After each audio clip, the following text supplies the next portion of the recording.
Bonjour et bienvenue dans cette nouvelle vidéo. Aujourd'hui, on voit comment ouvrir un fichier Excel à partir de VBA. Et donc, dans ce premier exemple, nous allons tout simplement utiliser la variable dim fichier as workbook. Et en fait, pour ouvrir le fichier, on va utiliser cette fonction ici, set fichier égale application.workbooks.open et entre parenthèses, entre guillemets, le chemin d'accès du fichier avec son nom complet, bien entendu, ici, un fichier qui s'appelle saisie.xlsp. Alors je vais tenter déjà cette première méthode et donc je vais cliquer ici sur commencer et effectivement on peut voir ici que le fichier saisi a été ouvert.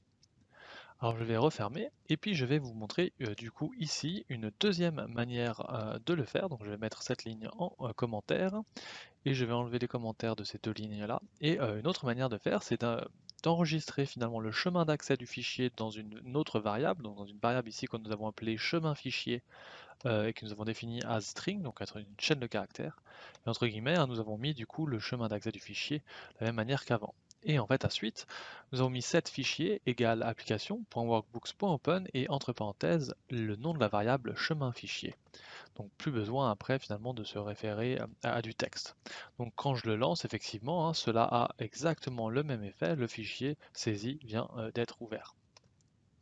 Alors, une des pistes de réflexion qui peut être intéressante pour vous, c'était marqué ici, une petite idée, c'est tout simplement au lieu de mettre en dur entre guillemets dans le code le lien du fichier, ben, c'est tout simplement d'utiliser une cellule de votre fichier Excel quelque part, par exemple sur un onglet paramètres, pour pouvoir mettre ce lien du fichier et ensuite se référer pour cette variable chemin fichier par exemple à la cellule et non plus à du texte.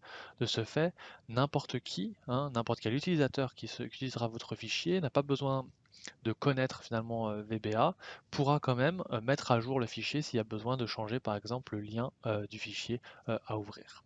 Merci d'avoir regardé cette vidéo. N'hésitez pas à vous abonner en cliquant sur le lien à droite de cet écran ou à regarder une nouvelle vidéo en cliquant en bas. Commentez, partagez, likez et si vous souhaitez me contacter, n'hésitez pas à utiliser les liens dans la description. Bonne semaine à tous.